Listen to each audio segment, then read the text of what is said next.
Buenas tardes, bienvenidos al Instituto de Estudios Peruanos a esta nueva presentación del libro.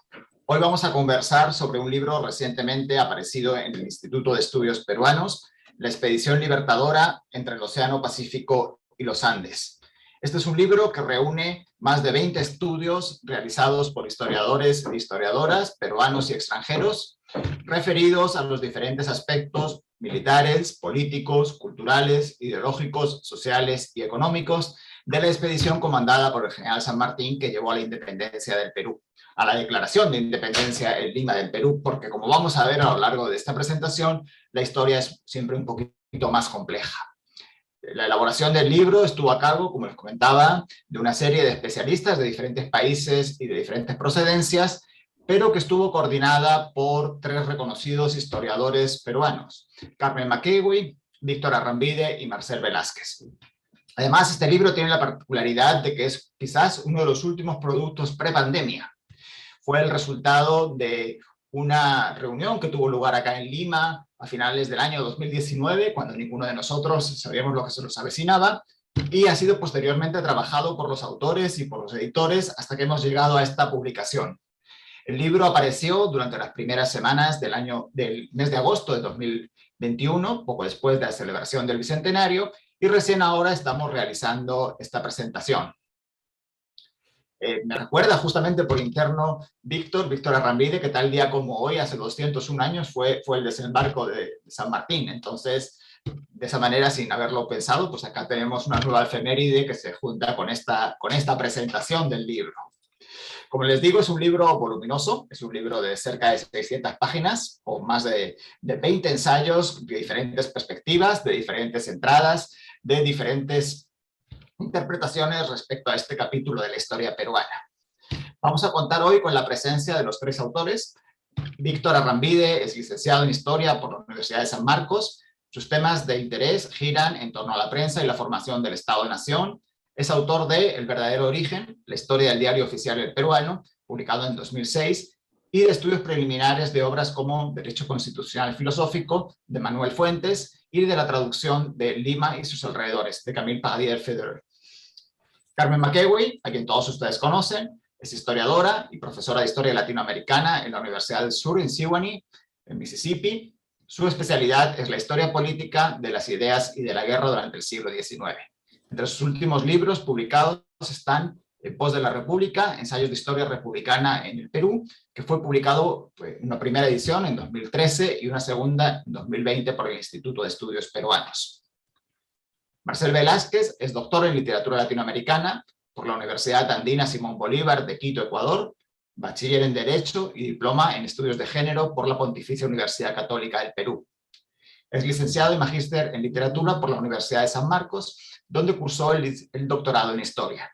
Enseña en la Facultad de Letras y Ciencias Humanas de San Marcos. Y entre sus libros destaca Hijos de la Peste, una historia de las epidemias en el Perú, publicado en 2020, que como todos ustedes saben fue uno de los primeros libros publicados en nuestro país respecto a la pandemia en la cual actualmente estamos todavía inmersos. Para comentar el libro, para comentar la expedición libertadora, nos acompañan 2 reconocidos historiadores. Marina Zuloaga es profesora de la Universidad Nacional Mayor de San Marcos, estudió Historia de América en la Universidad de Sevilla e hizo estudios de posgrado en el Colegio de México. Su tesis de doctorado sobre la organización política indígena fue publicada por el Instituto de Estudios Peruanos y el IFEA con el título La conquista negociada, Guarangas, autoridades locales e imperio en Guaylas. Junto con Marina nos acompaña también Manuel Schutz, quien es catedrático de Historia Contemporánea por la Universidad Jaume I de Castellón. Es especialista en el liberalismo doceañista y su trascendencia en América, así como en los procesos históricos de las revoluciones de independencia hispanoamericanas. Entre sus últimos libros destacan Tras la guerra, La tempestad, publicado en 2019 junto con Antonio Serrano, y El trienio liberal, Revolución e Independencia en la monarquía hispánica, publicado en 2020 junto con Pedro Rújula. Actualmente es vicepresidente de la Asociación Latinoamericana de Historia y coeditor de las Jornadas Virtuales de Historia de América. Es director del Máster en Historia del Mundo Hispano de la Universidad Jaume I de Castellón y es corresponsal internacional de la Academia Mexicana de Historia. Con estos 5 especialistas vamos a conversar entonces en los siguientes minutos en esta presentación del libro La Expedición Libertadora, publicado por el Fondo Editorial del Instituto de Estudios Peruanos. Primero tendrá la palabra Marina y a continuación Manuel, nuestros 2 invitados comentaristas, quienes dispondrán cada uno de ellos de aproximadamente 15 o 20 minutos. Posteriormente contaremos con las palabras de Carmen, de Marcel y de Víctor en representación del conjunto de autores que participan en este volumen. Manuel, Marina, cuando ustedes quieran, comenzamos por ti. Marina, adelante, por favor. Bueno, buenos días y tardes ya, y muchísimas gracias, Raúl, por la invitación a al comentario de este libro, que me siento muy honrada de poder comentarlo, y también un poco intimidada por quienes me acompañan en esta mesa, que son los especialistas, ¿no?, verdaderos sobre las revoluciones de independencia, y particularmente sobre la independencia del Perú. Recientemente, para publicar un libro, ¿no?, sobre un libro de divulgación, ¿no?, sobre la independencia, es que he tenido que ponerme al día de alguna manera sobre los procesos independentistas, y he aprendido mucho, pues, de todos ustedes y de toda la pléyade de historiadores que intervienen en este libro, y de muchos otros, ¿no?, que han avanzado enormemente sobre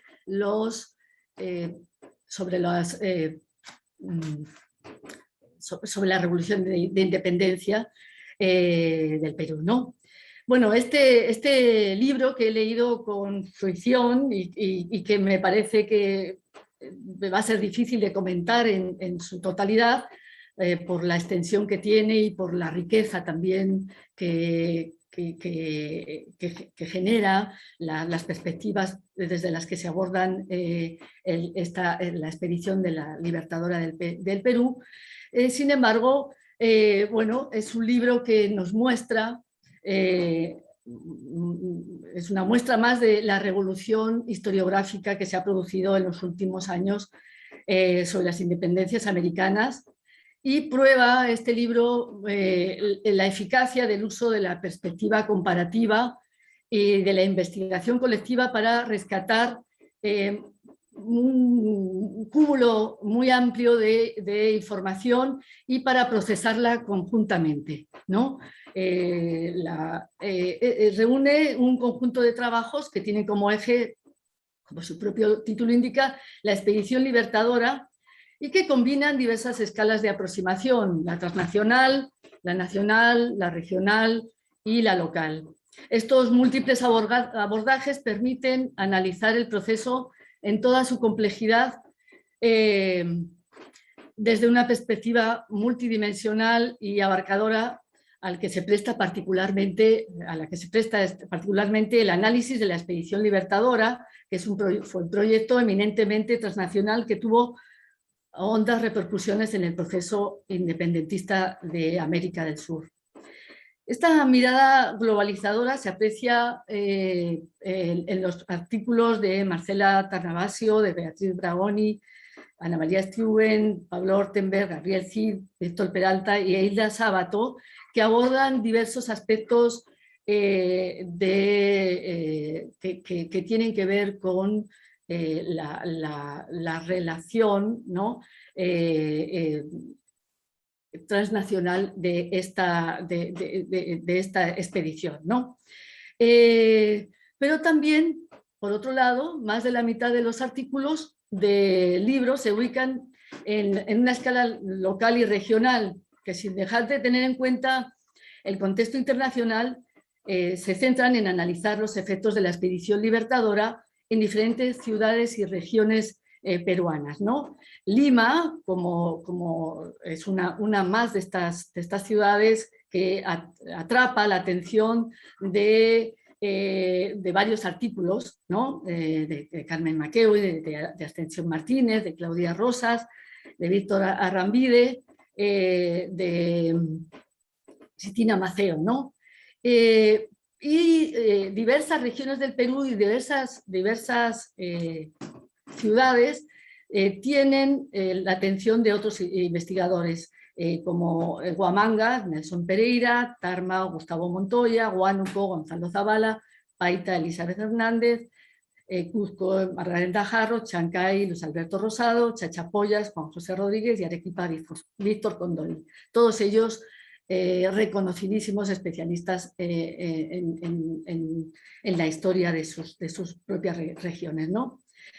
La mayoría de ellos se busca, de estos últimos particularmente, se busca destacar el protagonismo de los grupos de abajo, tratando de comprender sus objetivos particulares en la participación dentro de la expedición, sus deseos, sus maneras de participación grupales, sectoriales y también individuales, ¿no?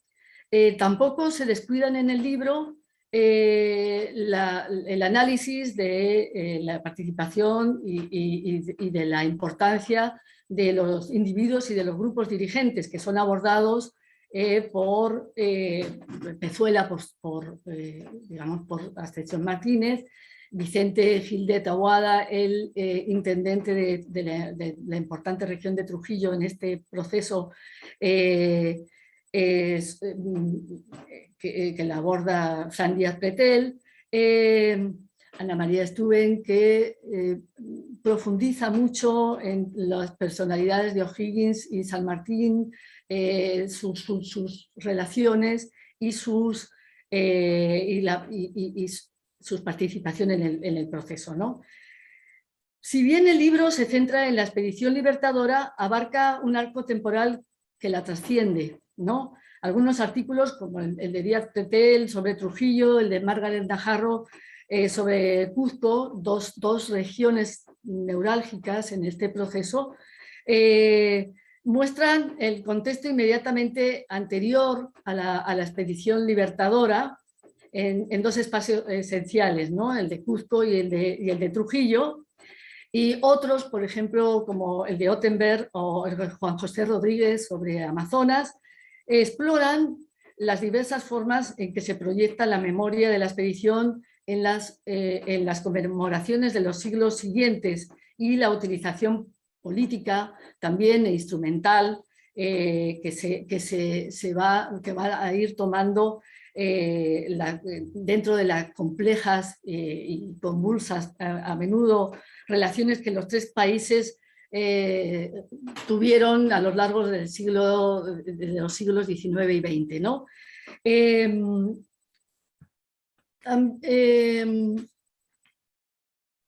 el caso del texto de Juan José Rodríguez, rastrea la reivindicación de los amazonenses, por ejemplo, ¿no? de su participación en la guerra de la independencia a través de los siglos y el rescate de la memoria de los hechos de armas en los campos de Iguazurco, y cómo se apropiaron los amazoneses de esta participación en el proceso libertador de San Martín, ¿no? Pero la mayor parte de los artículos van justamente al tema central, que es la propia expedición, ¿no? Unos pocos, como el de Bragoni, ofrecen una mirada bastante completa, ¿no? De todo el proceso, desde el momento que se concibió, en 1814, es la primera vez que San Martín expresa directamente su plan dentro de su correspondencia, y y digamos que ella explora todo el arco temporal que va desde, digamos, el momento en que se acuerda, ¿no? por Pueyrredón y después justamente de la proclamación de la independencia del Río de la Plata, es cuando los dos líderes, digamos, acuerdan dar posibilidad a este proyecto de San Martín, ¿no?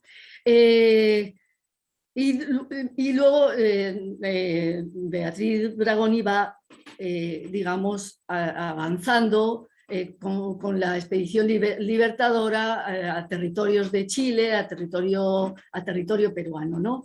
Pero la mayor parte en el caso de Ana María Steuben, ella trabaja particularmente la expedición libertadora en el caso de Chile, como las dificultades que tuvo que enfrentar, digamos, la posibilidad de realizarla en el territorio chileno, y las coyunturas y los dilemas que tuvieron que resolver, y los obstáculos que tuvieron que traspasar, ¿no? Bueno, el periodo de la expedición entre 1817, vamos a poner el momento en que efectivamente se toma cuerpo, hasta 1822, en que el protectorado de San Martín colapsa. Pues se trata de un periodo de una gran densidad histórica, como lo muestran los diversos trabajos que atraviesan el libro, ¿no? El proyecto se vio afectado por múltiples acontecimientos que se sucedieron y entrecruzaron en diversos escenarios: el internacional, que se mostraba bastante adverso por la instauración del absolutismo en Europa, por las posibilidades bastante cercanas de una alianza contrarrevolucionaria entre España y Portugal, el temor a una expedición de la reconquista española anunciada, y en el ámbito de los estados recién creados una gran fragilidad, ¿no? Por las dificultades que tuvieron que afrontar tanto las Provincias Unidas del Río de la Plata como Chile para afrontar su andadura como países, las dificultades para crear una estabilidad política, las falencias económicas. El escenario internacional se vio reconfigurado hacia los años 20, en el año 20, por el triunfo de la Revolución Liberal de Riego, que abortó la expedición militar a Sudamérica, y la implantación del liberalismo en España y después en Portugal, que generó unas estrategias diferentes, la estrategia negociadora por parte de España, y a la que se adaptó también el proyecto sanmartiniano, o buscó amoldarse el proyecto sanmartiniano. Bueno, hay muchos temas que atraviesan los diversos artículos de este libro. No me va a dar tiempo, por supuesto, de plantearlos todos, pero desde una mirada transnacional es en los cambios que se producen en la estrategia independentista, particularmente el desplazamiento del escenario bélico del Atlántico al Pacífico, o sea, del Atlántico y del Alto Perú al Pacífico, y los retos logísticos de gran envergadura que genera esta expedición, como son la creación y el financiamiento de un gran ejército, el paso de la cordillera, el desembarco marítimo en el país enemigo de unos 6.000 hombres, ¿no? Y bueno, también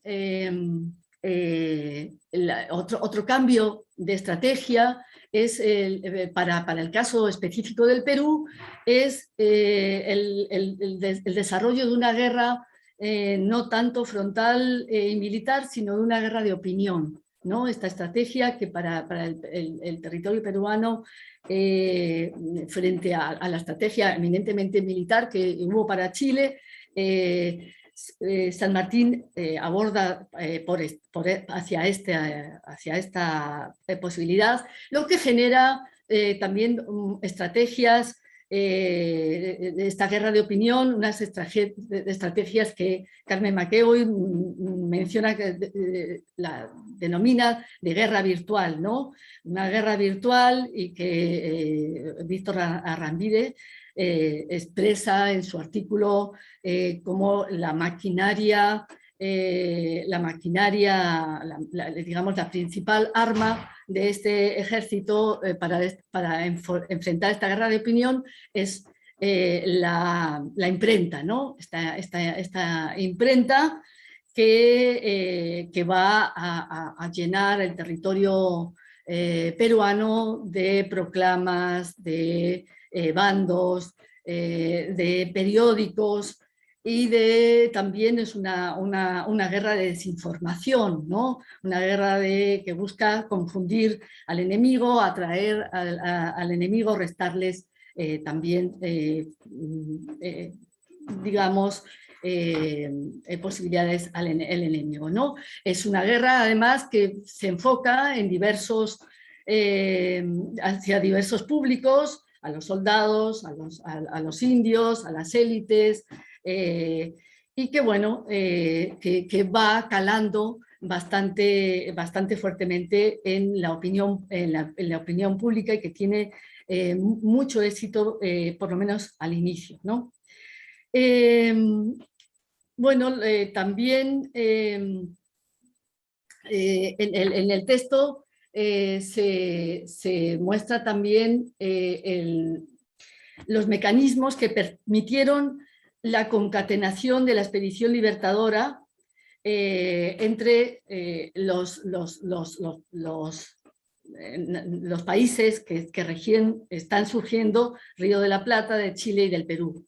Y esta concatenación se estructura a partir de varios mecanismos, ¿no? Uno es el relanzamiento del americanismo, ¿no? La idea americanista que retoma a Vizcardo, retoma a Miranda, y esta aproximación continental de buscar digamos, la liberación de la América en su totalidad, y en concreto, en este caso, de los territorios sudamericanos, que se enfrentan todos a un enemigo común, que es, digamos, la monarquía española, ¿no?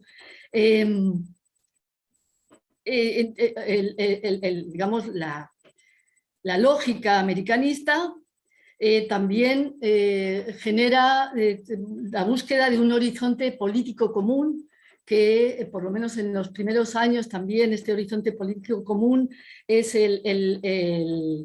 digamos, el relanzamiento de la idea de la monarquía en los tres países como una misma línea de acción, en un momento justamente en que estos países requieren, sobre todo, buscan desesperadamente el reconocimiento de los países europeos, y piensan que esta estrategia monárquica puede favorecer ese reconocimiento. Otro mecanismo justamente de vertebración de vertebración del proyecto va a ser, digamos, la intermediación de la logia Lautaro, ¿no? Que va a generar justamente, va a propiciar la creación de cuadros militares, de cuadros políticos, que empujen la independencia desde los lineamientos que ellos mismos propugnan, ¿no? Y también va a posibilitar también una creación de cuadros burocráticos que puedan afrontar el gobierno de los países recién independizados, ¿no?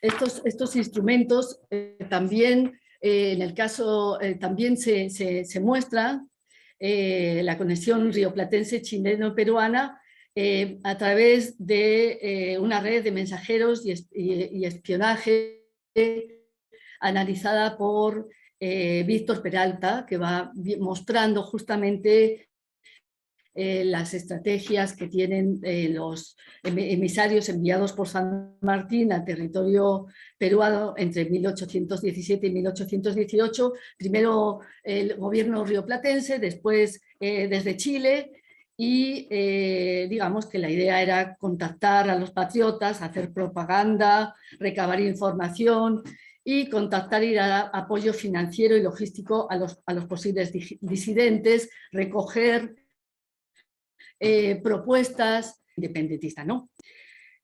Esto desde el lado desde el lado, digamos, transnacional.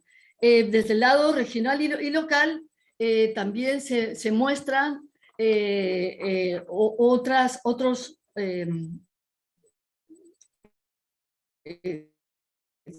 muestra los efectos que tuvo la expedición libertadora en estos espacios. En primer lugar, el fuerte desgaste que sufrió el régimen de Abascal, el desmoronamiento del poder virreinal y también el deslizamiento de la, digamos, deslizamiento de la proverbial fidelidad de Lima, que se va resquebrajando fuertemente, ¿no?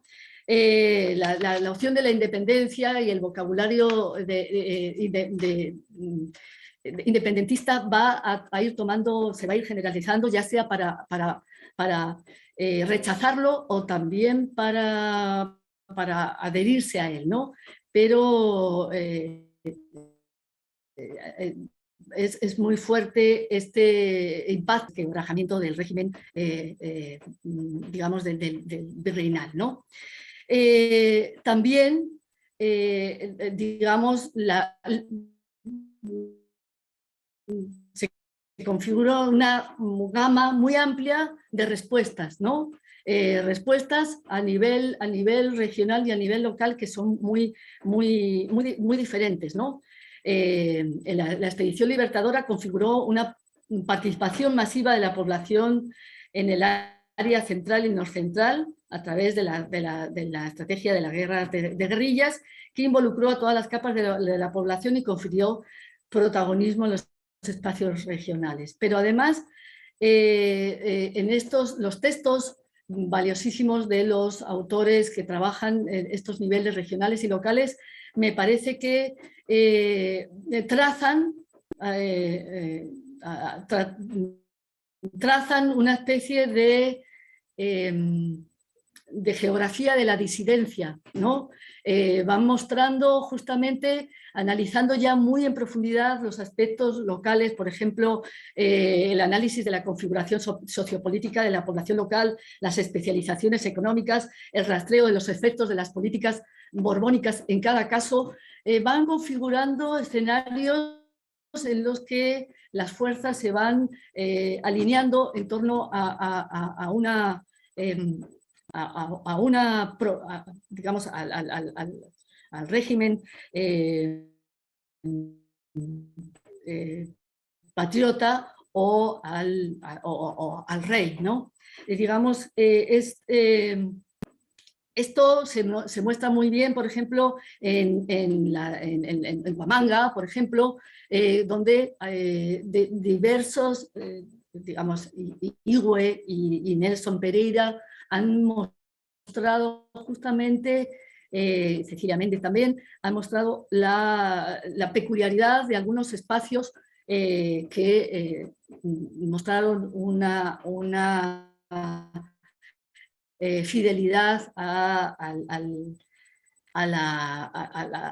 la patria muy fuerte, ¿no? También, por ejemplo, el área de Cangallo. Y también en el caso de Supe y Barranca, el circuito ganadero que Luis Rosales menciona en su texto con la presencia de criollos, hacendados de ganado, que crean un circuito que abarca toda la provincia, integra todos los valles de la zona y conectaba con Cajatambo, con Huaylas y con Chucos, áreas muy dispuestas a la independencia, si hacemos caso digamos, de los textos que lo muestran, ¿no? Por último, quisiera hacer un recorrido por algunas de las tensiones que desata la expedición. La expedición desata fuertes tensiones en muchos ámbitos, ¿no? En primer lugar, unas tensiones muy fuertes entre las diversas visiones estratégicas y enfoques militares, ¿no? Que generaron fuertes enfrentamientos en el interior de ambos ejércitos, ¿no? Como bien analiza Ascensión Martínez, la expedición libertadora exacerbó las divergencias que ya tenía larga data entre Pezuela y la Serna, ¿no? Que se desembocaron en la ruptura definitiva en Ayacucho, ¿no? En el interior del ejército patriota las cosas no eran tampoco de color de rosa, ¿no? Cid menciona la conspiración contra San Martín en octubre de 1821, de las eras y Necochea, miembros de la logia Lautaro, a la que pertenecían también San Martín, y también son muy conocidas las desavenencias en la estrategia a seguir entre San Martín y Cochrane, ¿no? Que se manifestaron en la pésima relación que tuvieron entre ellos, y que, bueno, enfrentó también la idea del énfasis que tenía San Martín en una guerra de opinión frente a la ofensiva militar que propugnaba, y militar y naval, que propugnaba ya. Voy terminando. Las otras formas de tensión que se generaron tuvieron que ver con las opciones políticas monárquica y republicana, ¿no? que generaron una tensión muy fuerte y que dividieron también a los altos cargos militares en torno a la forma de gobierno, y hasta también hicieron mella en las logias, ¿no? y sus diversas filiales que terminaron rompiéndose. También entre una visión americanista, una gran tensión de inspiración continental que alentaba la expedición, y los incipientes nacionalismos que la propia guerra propició, que se manifestaron de forma tajante, por ejemplo, en el motín limeño de 1822, que buscaron peruanizar la independencia y, digamos, buscar una independencia a la propia medida de estas élites. Uno de los más significativos, y con esto sí termino de verdad, entre la ciudad de Lima y el resto de las regiones, ¿no? El proceso supuso una explosión de soberanías locales y regionales, incentivadas justamente por los cabildos abiertos, las proclamaciones, las juramentaciones y las firmas de las actas de independencia que vertebraron el proyecto de San Martín y le confirieron bastante legitimidad. Para San Martín, que había imaginado esta independencia de opinión, la jura de más de 100 pueblos, abro comillas, sin ninguno de aquellos excesos tan frecuentes en la historia de las revoluciones, probaba la eficacia de su método de opinión. Pero por otra parte, la expedición libertadora también fue un revulsivo que activó las fuertes tensiones existentes entre Lima y las regiones. Algunas de ellos se situaron en posición de desafiar a la hegemonía de Lima por la debilidad de esta élite que a su pesar tuvo que plegarse al protectorado y a la sumisión a unos gobernantes venidos de afuera. Sin duda, las dos ciudades más importantes que cobraron mayor importancia en este proceso fueron Trujillo y Cuzco. Y aquí sí siento que hay un vacío en este libro, ¿no? Porque pienso que la exploración de este protagonismo que adquieren estas dos ciudades en concreto, de Trujillo y Lima, Trujillo y y Cuzco digamos, son dignas de tenerse muy en cuenta. La élite trujillana se permitió aspirar a convertirse en la capital por su temprana, ¿no?, incorporación, y su esfuerzo y aportes hizo que San Martín la reconociera, ¿no?, como ciudad benemérita y fidelísima, y la creación de un órgano judicial específico, y también lograría señalarse como capital en momentos posteriores, ¿no?, con Ribagüero y sobre todo con Bolívar, en que alcanza la capitalidad de los territorios liberados. La otra ciudad que cobró el protagonismo frente a Lima fue el Cuzco, que desde los inicios de la colonización había desarrollado fuertes rivalidades simbólicas frente a Lima. No dudó en invitar a la Serna a instalarse en la ciudad, que pasaría a ser entonces el virreinato, y buscó su ansiada capitalidad que había reclamado durante siglos, ¿no? Lima dio su batalla para conservar su posición hegemónica y defendió, como explora Carmen McEvoy, digamos, a través de las armas, de la pluma y también de su repulsión al protectorado, defendió su hegemonía, ¿no? Lo dejo acá porque digamos que ya creo que me he extendido demasiado del tiempo, discúlpenme, y bueno, les agradezco muchísimo por esta oportunidad. Gracias. Muchas gracias, Marina. En realidad no lo he comentado antes durante su presentación.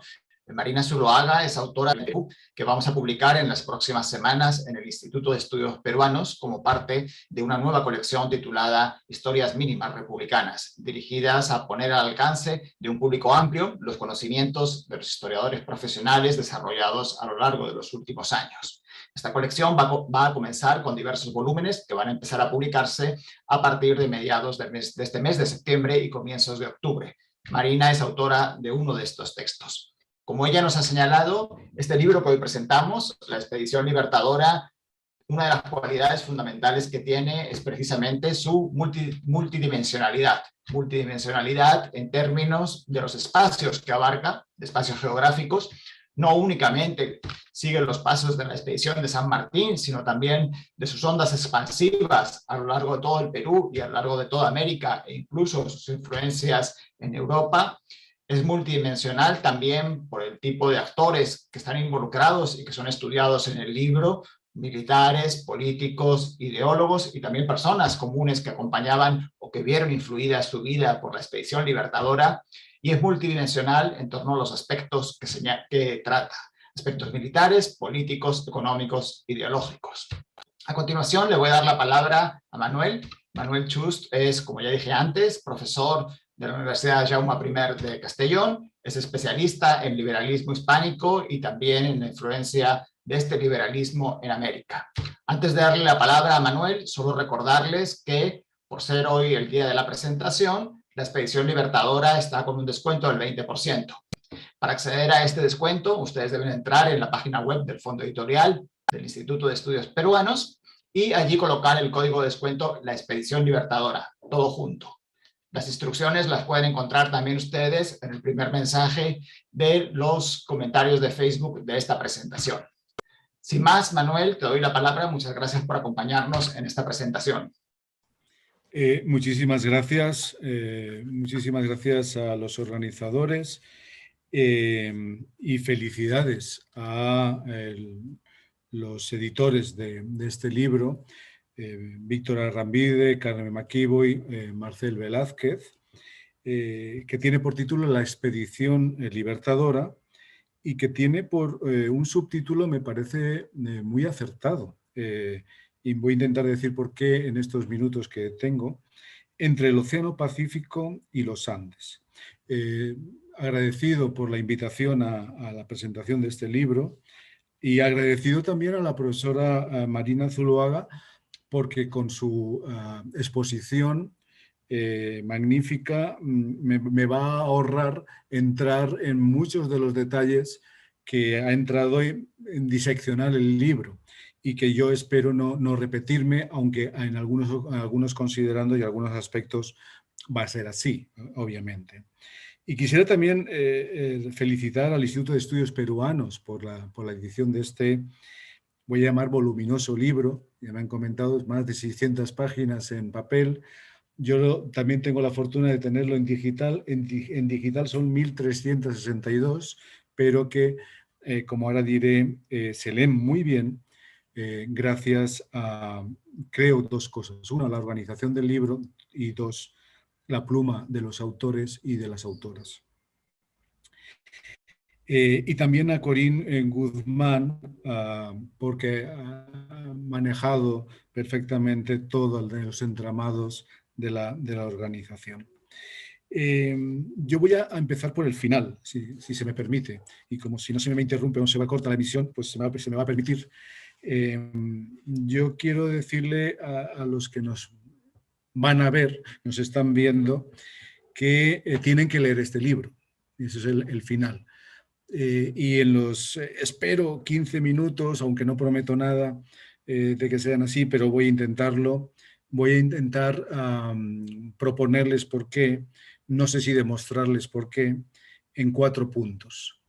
El primero es el propio libro, la propia organización del libro. El segundo, los autores y autoras. El tercero, el tema. Y el cuarto, la temática.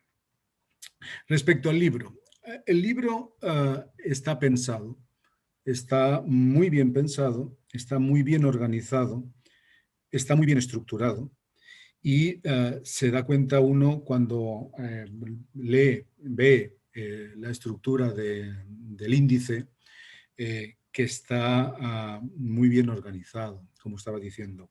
Es decir, no es un libro de aluvión. Y con la sinceridad que caracteriza a los editores, además en su introducción explican que forma parte de un congreso. Yo con esto quiero abrir un pequeño paréntesis, muy, muy breve, en el sentido de que de un tiempo hacia atrás, hacia esta parte, cuando editamos un libro fruto de un congreso, parece que tengamos que pedir casi perdón, porque en las tablas econométricas y bibliométricas y un algo, etcétera, no solamente no cuentan, sino que además te riñen y te riñen mucho. Y este es uno de los ejemplos que rompen esos esquemas.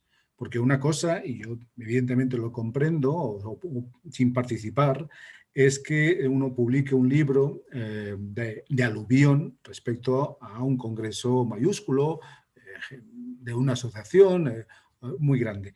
Sin embargo, este libro está organizado a partir de un congreso que seguro que en ese congreso hubo intervenciones enriquecedoras, hubo críticas positivas y se asumieron esos textos y esas exposiciones y mejoraron el texto final. Estoy seguro y convencido de ello porque muchas veces cuando se organiza un tipo de congresos de estos, que bueno, los anglosajones pueden llamar workshop, etcétera, etcétera, una cosa más rimbombante y seguramente mucho más enjundiosa, pues seguro que mejora el texto final. Y me da la impresión, porque estoy seguro de eso, que este es un ejemplo de ello.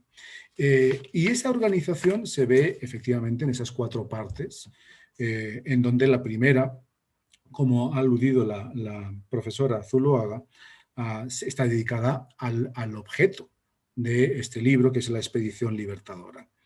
Una mirada rioplatense, una mirada chilena, una mirada de la guerra, y concluye con una mirada de los centenarios. Y una mirada de los centenarios, no de un centenario, sino de al menos 3, como plantea el especialista en ello, de 3 centenarios y 3, en este caso, centenarios de tanto Argentina, Chile como Perú.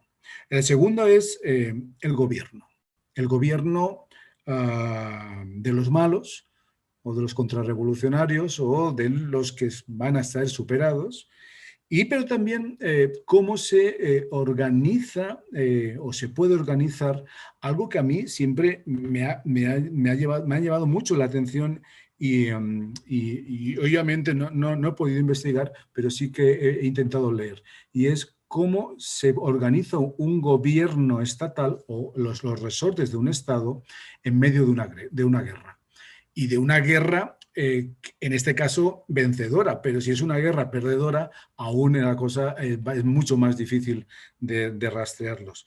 Y esa es la segunda parte, me parece muy interesante, más allá de los tópicos, incluso de las fobias o filias acerca de las sociedades secretas, de la masonería y un largo etcétera, que también, por otra parte, tocan acertadamente dos grandes especialistas, que ahora hablaré de ellos, en general de los autores. El tercero es el epicentro. El epicentro de esa expedición libertadora y su aterrizaje. Y evidentemente ahí están aspectos, me parece, tendría que decir, de historiografía muy renovadora. Pero claro, si leo, como voy a hablar, de Ascensión Martínez en Riaza o de Claudia Rosas o de Cristina Macheo, entre otros, claro, esa historiografía renovadora al menos tiene 20, 25 años, 30 años de renovación, porque Ascensión, bueno, de los 90 ya tenían escritos, Cristina Macheo también, y Claudia es más joven, pero bueno, ya también tenía a finales de los 90 estos escritos, por no decir Víctor, que en ese caso sí que es más de otras generaciones, vamos a decir, más jóvenes, y Víctor Arrambide y Carmen, obviamente, mueven esas mismas generaciones que estamos hablando, ¿no? Y la cuarta me parece una conquista del tema de las independencias más o menos recientes, pero que se pueden rastrear en los 90. Al menos para la historiografía mexicana y mexicanista, y al menos para la historiografía peruana y peruanista, que es el tema de las regiones, con una consolidación de hace ya no tantos años, pero que viene arrastrando en la última década, y que este libro es uno de sus ejemplos.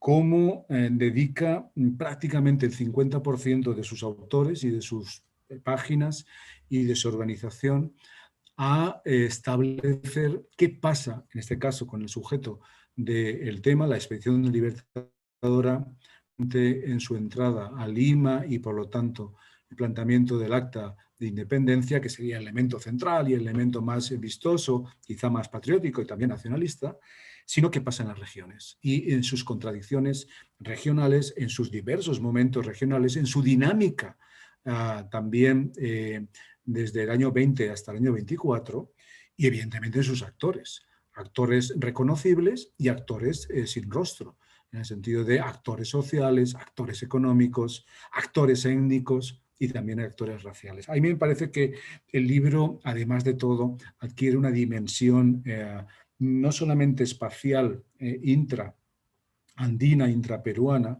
sino una dimensión, me parece, muy a valorar y muy a seguir en otras directrices y en otras publicaciones. Dos, los autores y las autoras. No por ser política o historiográficamente correcto, sino porque el libro se maneja con unos autores y unas autoras, voy a decir en este caso, muy equilibradas, pero con un reconocimiento claro de quién están escribiendo y qué está escribiendo. Aquí me parece que, también un breve paréntesis, por no abundarme más, hay una diferencia notable, o una diferencia, sí notable, una diferencia con los otros bicentenarios, con la primera oleada que ya nos hemos puesto de moda, desgraciadamente, con el tema, con el concepto de olas y de oleadas, con la primera oleada de los bicentenarios hace 10 años. Ahí podíamos encontrar, no como un mercado persa, sino a lo mejor como un bazar, en el sentido de publicaciones y congresos y jornadas, en donde quizás te sorprendían algunos nombres.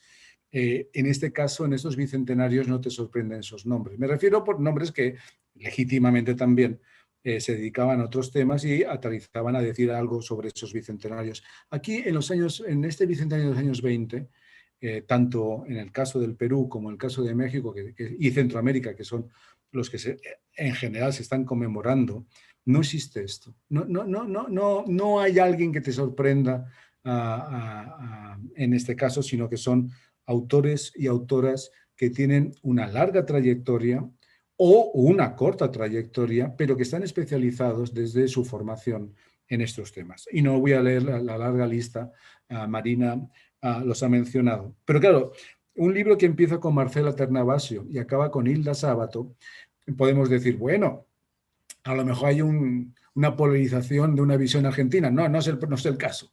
Es una visión en el sentido que están empezando y terminando con dos de las grandes especialistas de largo recorrido sobre el tema.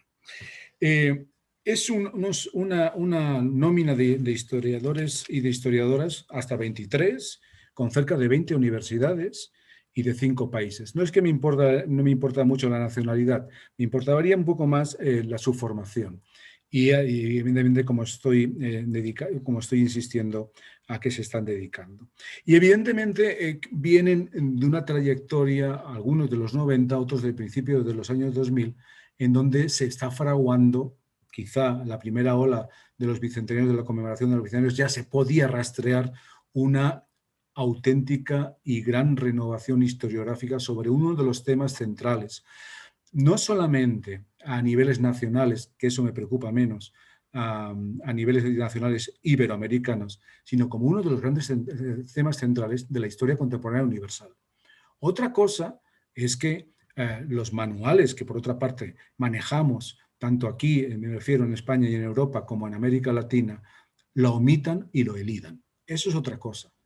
Como también omiten y eliden las revoluciones de los años 20 y además poniéndoles como un precedente de las revoluciones de los 30 y de los 48, como si eso fueran las centrales y las importantes, omitiendo los años 20. Curiosamente, revoluciones del año 20, tanto en España como Portugal y en la zona mediterránea, Piamonte, Nápoles y Sicilia, una parte del Peloponeso, Grecia, hasta sismos en Rusia, y no quiero mentar mucho la bicha porque ayer tembló en México, luego con lo de sismos, sino que además justamente son las revoluciones que triunfan en América en los años 20. Si nosotros vemos un panorama de dónde ha triunfado los estados-naciones a finales de los años 20, no es en Europa, es en América, y con eso no quiero decir Estados Unidos, sino a lo largo del continente americano. Ahí tendríamos que replantearnos un poco muchas conclusiones. Otra cosa es empezar ese Estado-nación iberoamericano como fallido y un largo etcétera. Esto forma parte de una visión que triunfó en los años 60, 70, especialmente en las ciencias sociales, y que se consolidó y que se sigue repitiendo, pero me parece que se sigue poco demostrando históricamente. 3. El tema. La independencia peruana en el contexto global continental americano y en el contexto global continental también español-europeo. Yo creo que eso, aparte evidentemente del tema de la expedición libertadora, para mí es el gran tema.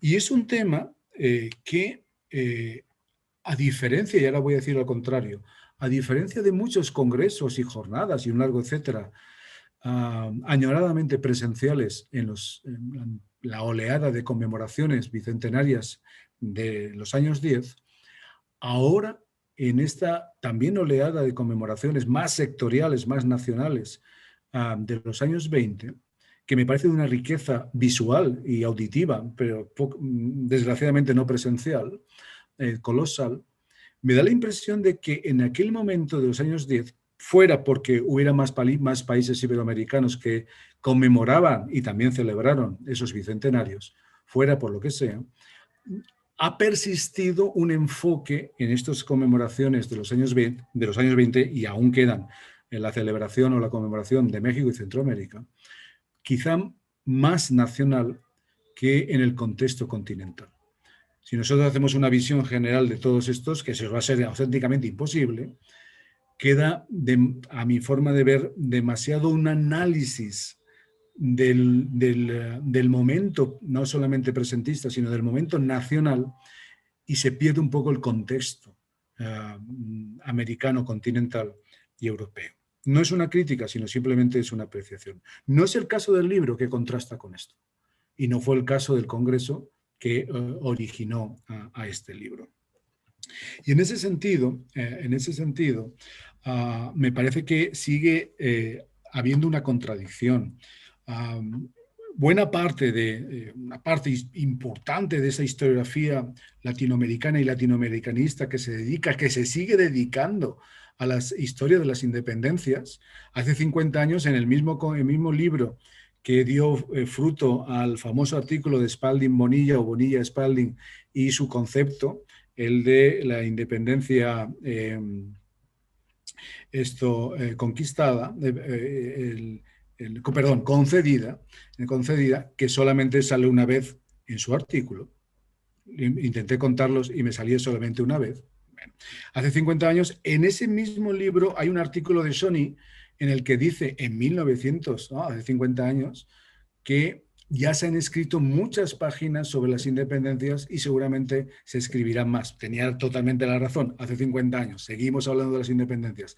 Y que no sabía si él podía decir algo sobre las independencias. Y luego hizo un gran artículo, de una forma muy esquemática, como sabemos, en ese libro. Bueno, hay algo más que seguramente sí, y seguramente habrá que preguntarse por qué.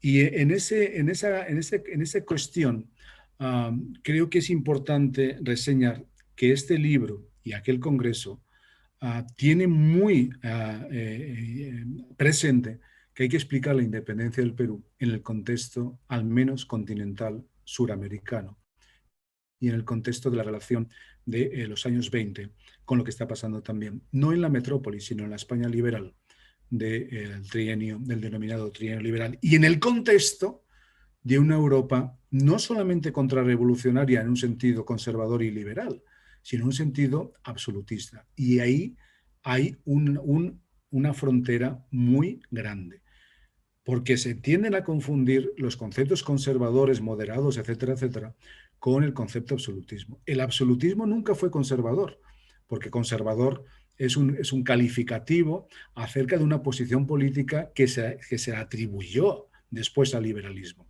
El absolutismo fue absolutismo. Puede ser más o menos o lo que sea, o reformista, ilustrado, lo que queráis, pero no pudo ser conservador porque fue dentro de un contexto ya liberal los resortes que quedaban las pervivencias absolutistas. Y termino con el cuarto punto. Y voy a hacer ya simplemente un extracto. Uno, porque por el tiempo. Uno, el Pacífico y el Atlántico. Bueno, aquí tendríamos que hablar mucho y sale un poco en la introducción y sale menos en el contexto, pero tendríamos que seguir hablando a lo mejor de las revoluciones atlánticas y cómo se gestaron y cómo fueron utilizadas y por qué. Y que si se siguen utilizando no solamente este concepto, sino este planteamiento historiográfico, evidentemente que se sepa qué se está diciendo. A mí me gusta mucho más lo de las revoluciones pacíficas, pero claro, esto puede ser una contradicción, pero el libro está demostrando que también hubo revoluciones en el Pacífico y que las revoluciones en el Atlántico formaron parte del mismo contexto y del mismo puzzle que las revoluciones no pacíficas, sino las revoluciones en el Pacífico con efectivamente en este caso, montañas rocosas que son los Andes, con su frontera natural hacia los Andes. Lo de las relaciones atlánticas creo que ya hay que despejarlo de una forma. Es decir, ni las independencias americanas, iberoamericanas, fueron una mímesis de la Revolución Francesa y de la independencia norteamericana, ni estas provocaron sismos de tal envergadura solamente. Yo creo que evidentemente hay que analizar todo este proceso revolucionario liberal, en este caso obviamente, desde 1776 o desde 1763 con la Guerra de los 7 Años, y terminar, si queremos, en 1830 o si queréis en 1844, 1848, en el contexto, y lo voy a poner conscientemente primero, americano-europeo. Americano-europeo, y no lo digo evidentemente por los Estados Unidos. Bueno, en segundo lugar, la guerra. Efectivamente, Marina ha aludido muchísimamente, ha aludido muchas veces a la guerra porque la guerra está presente. Y no se puede explicar las independencias sin la guerra, con todo lo que va a provocar la guerra. Y ahí me quedo simplemente. El cuarto o el tercer punto ya lo he nombrado, las regiones. Las regiones y todos estos actores y actrices que van a pulsar en un puzzle tremendo, pero que explican, en este caso, o pueden explicar la complejidad de este mundo y no la centralidad que la historia nacional en su momento dio a las capitales de las antiguas administraciones virreinales y de capitanías generales del Estado español. Lo que pasaba en Buenos Aires fue lo que pasó en Argentina, lo que pasó en Venezuela, lo de Caracas, lo que pasó en México, Ciudad de México y un largo etcétera. Lo que pasó en Lima fue lo que pasó en el Perú y un largo etcétera. Todo ese planteamiento ya quedó obsoleto, con una riqueza historiográfica notable de las regiones, de estos profesores y profesoras que llevan tiempo formándose, que se han formado y que tienen, en ese caso, unas fuentes y unos trabajos magníficos, digo, durante tanto tiempo. Y termino, la contrarrevolución. Bueno, aquí tendríamos que discutir bastante y no lo vamos a hacer, al menos hoy, pero seguiríamos. Porque, claro, ¿qué contrarrevolución? La de una parte de la insurgencia que no quería, a partir de 1820, la Constitución del 12, o la contrarrevolución de la parte de la administración absolutista que se resistió a aplicar la Constitución del 12 y a ser, como bien sabemos, superados o a ser, en este caso, reemplazados por unos militares que había embarcado antes del 20 Fernando VII y que los había embarcado de la península, entre otras cosas porque eran liberales. Y quería sacarlos de la península por la sucesión de pronunciamientos que desde 1815 se estaban sucediendo sistemáticamente años tras años y que en 1820 aquellos hombres que estaban acantonados desde hacía 2 años en los territorios de Andalucía estaban esperando embarcarse en unos barcos que sabían que se iban a hundir más allá de las Azores y es que llegaban a las Azores. Y que Riego, levantándose el 1 de enero de 1820 en la cabeza de San Juan, 40 kilómetros de Sevilla, enarboló la Constitución y dijo: no vamos a embarcar, o mejor dicho, mandó parar y mandó no embarcar, porque, entre otras cosas, vamos a combatir una guerra fratricida, pero en segundo lugar, o en primer lugar, nos vamos a hundir, nada más salir. Por lo tanto, una expedición que no embarcó fue la que promovió, o al menos liberó, en este caso, a otra expedición que embarcó y que, en este caso, sí que arribó, como la que estamos hablando. Muchísimas gracias. Ha sido un auténtico placer conocer de primera mano este libro y leerlo y disfrutarlo. Muchas gracias Manuel por tus palabras y por los comentarios a este libro publicado por el Instituto de Estudios Peruanos. Como tú has señalado, creo que uno de los puntos fuertes del libro es el elenco de autores que los 3 editores, Marcel, Carmen y Víctor, consiguieron reunir.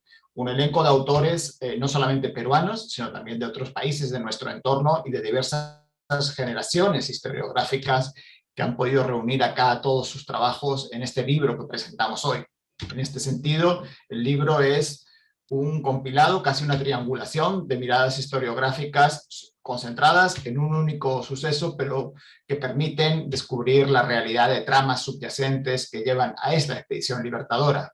Como de alguna manera esta presentación que tenemos hoy es también una triangulación entre investigadores, historiadores que están residiendo en 3 países distintos, en 3 usos horarios, y que gracias a la virtualidad podemos contar hoy acá para presentar el libro.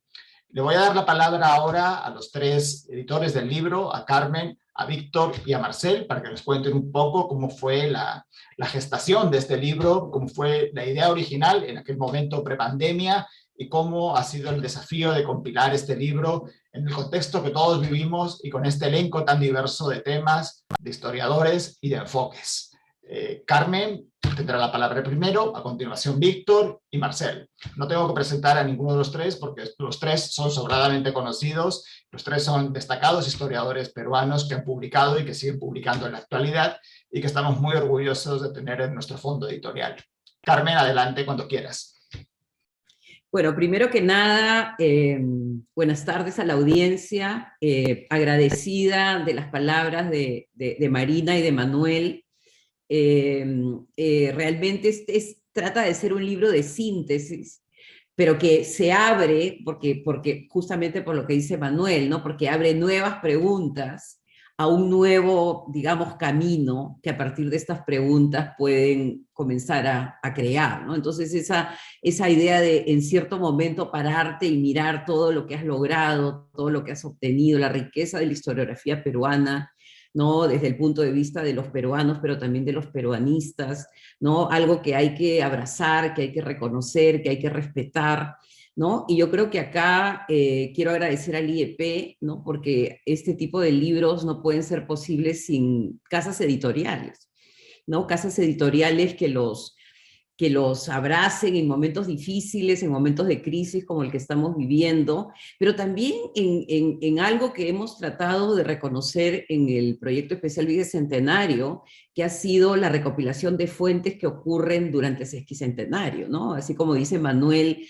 hay muy pocos comentarios sobre la independencia concedida, hay muchísimas referencias a las fuentes, ¿no? A estas fuentes extraordinarias que fueron recopiladas justamente de la mano de historiadores como Tauro del Pino, por ejemplo, ¿no? Que logra recuperar la discusión del primer doctrinarismo cuando edita La Abeja Republicana, ¿no? Entonces, yo creo que también es una celebración de ello, es una celebración de los que nos anteceden, ¿no? Y que van creando las condiciones para que este tipo de trabajo, como es el caso, por ejemplo, de Ela Dunbar Temple, ¿no? Sin Ela Dunbar Temple sería muy difícil haber ingresado pues, a los guerrilleros de la Sierra Central, que fueron justamente el objetivo de su trabajo, ¿no? Entonces, es un libro de reconocimiento, ¿no? Reconocimiento en el buen sentido de la palabra, de la acumulación del trabajo, ¿no? Es algo que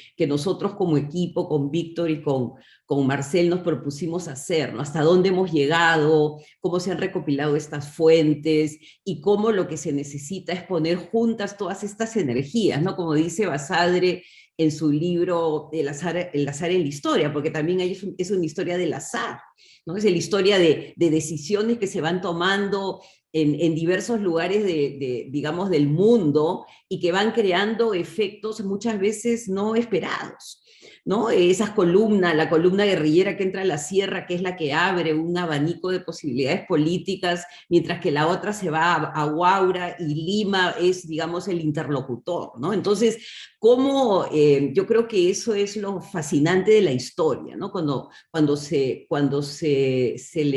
se le ve como un acto de libertad, ¿no? Como un acto de voluntad, pero también un acto de limitaciones de esa voluntad, ¿no? Entonces yo creo que el libro un poco refleja eso, ¿no? Lo que dice Marina, la idea de la multidimensionalidad y de la simultaneidad, y la voluntad humana, ¿no? La voluntad humana manejándose en esos territorios tan difíciles, ¿no?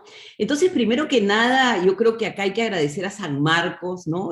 Yo tengo en mi corazón, probablemente me llevaré, ¿no? Cuando dicen la última escena que uno ve, que ve muchas fotografías de lo que hizo, yo creo que probablemente llevaré una fotografía de este coloquio, ¿no? Este coloquio en la Casona, este coloquio como el último de la prepeste, cuando todos éramos inocentes, nos abrazábamos, conversábamos, no había miedo, el virus no existía, pero ya estaba existiendo. O sea, ese diciembre estalla todo pues en esta ciudad china, ¿no? Y ahí terminó el mundo como lo conocimos para siempre, ¿no? Entonces, cómo, digamos, el libro está en ese umbral, ¿no?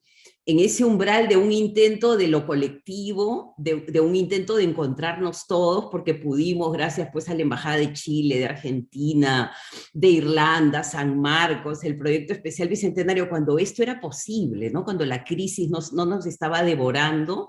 Pero por otro lado, como muy bien lo han dicho los comentaristas, y lo ha dicho Raúl, el mundo Zoom permite que nuevamente nos encontremos, ¿no? Entonces, es como la tensión que se da en la vida, ¿no? Entre efectos negativos y positivos, y otro asunto que voy a mencionar en un momento, que justamente esta celebración del Bicentenario en pandemia nos permitió con el proyecto especial Bicentenario ir a todas las celebraciones de Tarma, de Trujillo, de Barranca, ¿no? Entonces hemos estado recorriendo, probablemente si no hubiera ocurrido lo que ha ocurrido, no hubiéramos tenido esa vivencia que yo creo que ha ido modelando nuestra mirada de los capítulos y del libro en sí, ¿no? Entonces es estas ambivalencias de la vida. Yo creo que la vida pues está llena de claroscuros que yo creo que el libro trata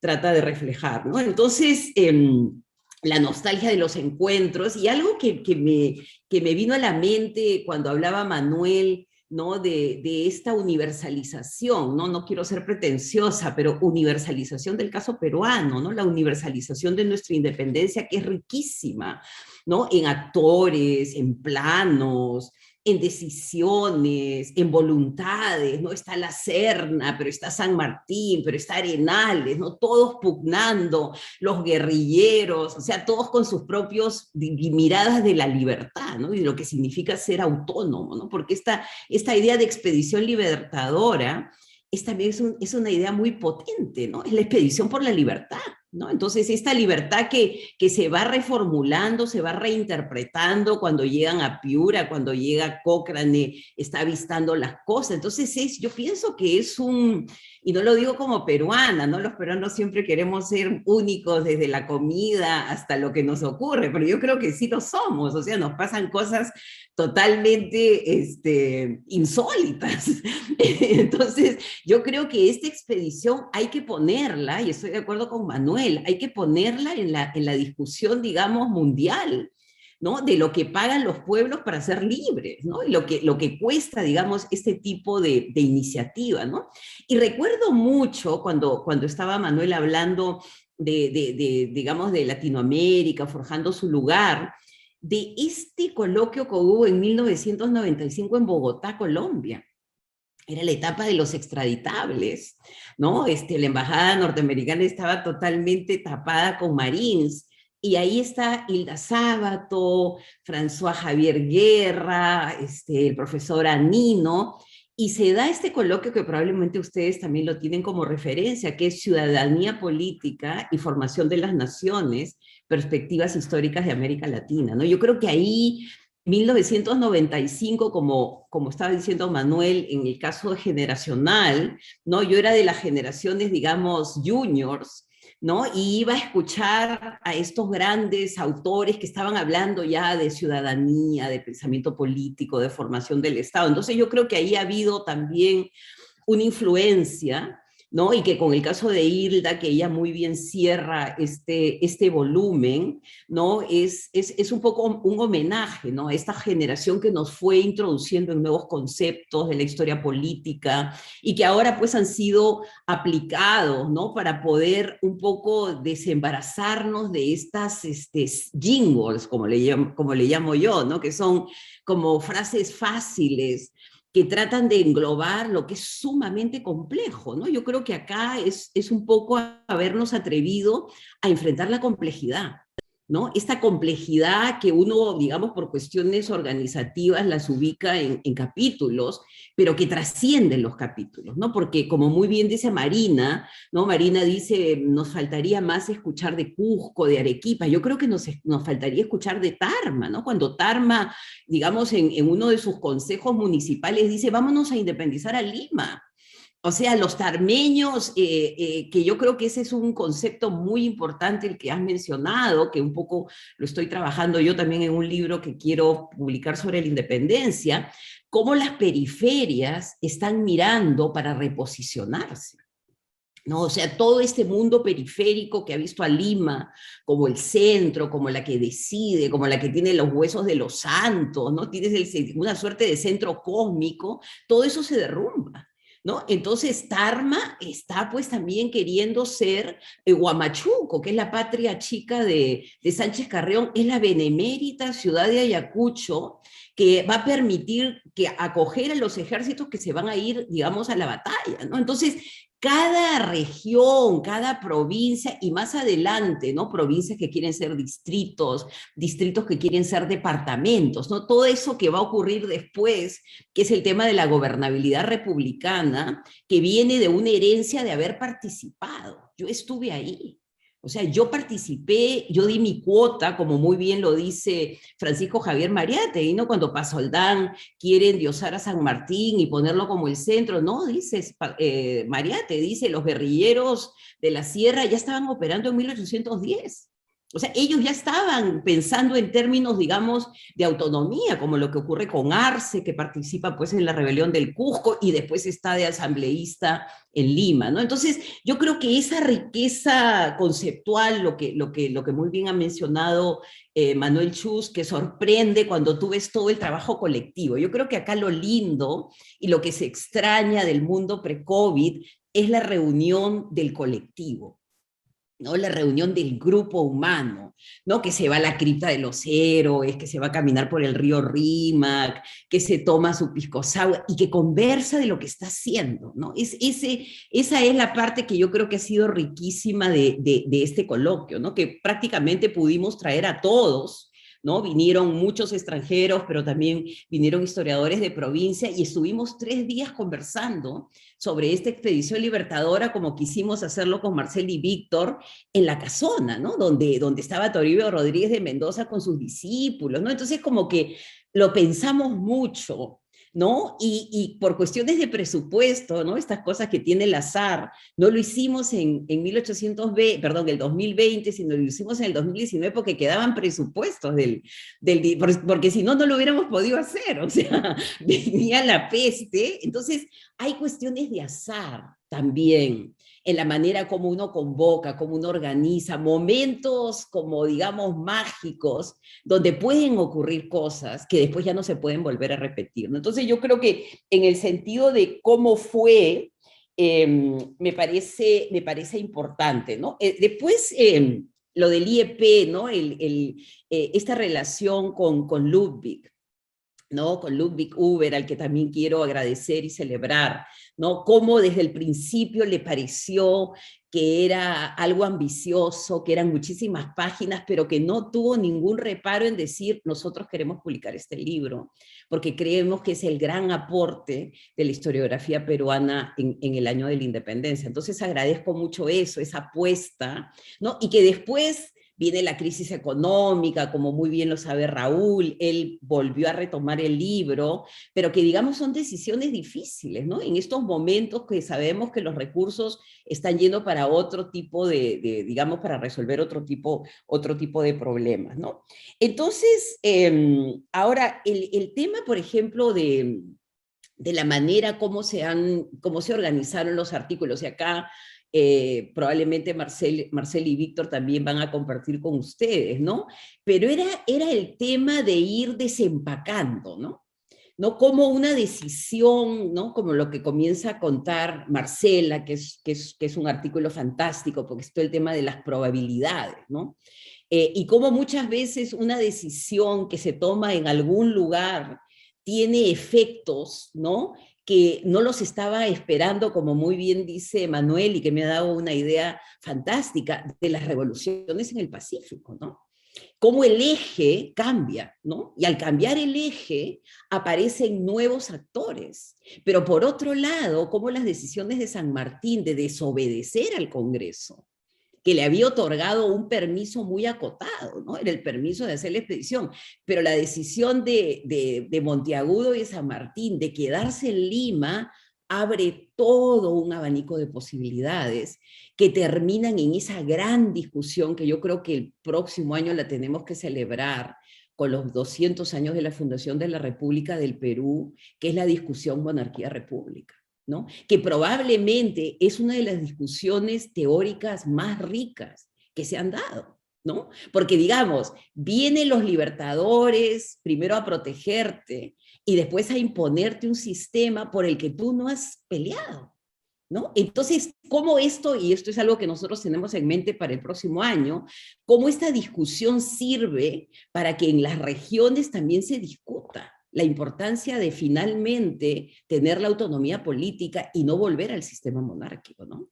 Entonces, yo creo que eso también ayuda a ver que digamos, en el caso de San Martín y Monteagudo, haber cruzado los Andes, haberle dado la independencia a Chile, no los hace medir, ¿no? De que se van a encontrar con obstáculos en el Perú que no van a poder remontar, ¿no? ¿Cuáles son los límites de la agencia?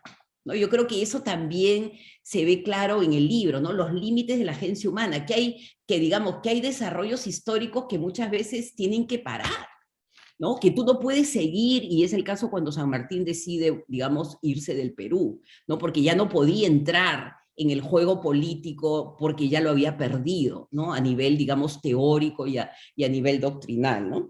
Y yo también pienso, y acá coincido con Manuel y con Marina, que Lima es presentada como una región más, ¿no? Que yo creo que en esa suerte de tensión un poco ficticia que se da permanentemente entre Lima queriendo gobernar a las provincias, lo que uno no reconoce es que Lima está entendiendo su fragilidad. O sea, que ella está entendiendo que está perdiendo poder, ¿no? Y es lo que claramente se ve en esa sección dedicada a Lima, el miedo de Lima, el pánico de perder esa identidad que le ha podido otorgar a todo. Entonces, yo creo que ponerla como una región más disputando, justamente, no sé si necesariamente quedarse con esa posición, pero perder todo tipo de posición, o sea, perder todo tipo de dirección política, ¿no? De lo que había sido, pues, un lugar que había tenido unos privilegios extraordinarios, ¿no? Eso es lo que a veces uno no recuerda, ¿no? Que Lima es también parte de esta lucha, porque tiene todo un historial con ella, ¿no? Que le va dando, digamos, esta suerte de ser una suerte de hermana mayor, ¿no? Entonces hay esta carta que manda Arris, ¿no? Que dice, nosotros siempre hemos participado en las decisiones y ahora todas están independientes, o sea, todas las regiones se han independizado y nosotros estamos llegando tarde, ¿no? Entonces, esa conversación entre Lima y las regiones, ¿no? Donde Tarma se propone independizarla, yo creo que es algo, y yo estoy totalmente de acuerdo con los dos, con Marina y con Manuel, que esto abre para nuevas investigaciones, ¿no? Para seguir hurgando en las conexiones. Por ejemplo, yo encontré a Nina Vilca en Lima complotando contra Bolívar, ¿no? Entonces, cómo los actores que han ido entrenándose en la lucha de la independencia ya están en Lima también participando en una suerte de lucha nacional, ¿no? En este caso de la liberación contra el sistema dictatorial de Bolívar, ¿no? Entonces, y acá termino, algo que yo creo que es importante también del libro, y que yo creo que nos ha ido saliendo porque hemos ido conversándolo mucho, es el engarce, ¿no? Engarzar lo local con lo regional, con lo continental y con lo global, que no es fácil. Yo creo que hay que retornar a ese engarce y ver otras posibilidades de cómo va jugando ese engarce, ¿no? Por ejemplo, en el caso de Paula de Otero en la Sierra Central, ¿no? Sus conexiones que tiene con los bonaerenses, con los porteños, o sea, cómo él ha ido a través de sus negocios, y no es una casualidad que después él termina siendo nombrado gobernador, ¿no? Y es uno de los aliados más importantes de Álvarez de Arenales. Entonces, cómo estas conexiones con el mundo de afuera ya se han ido forjando y van a permitir ese dinamismo que se da en la independencia del Perú, ¿no? Y finalmente, quisiera terminar, ¿no? con algo que ha sido mencionado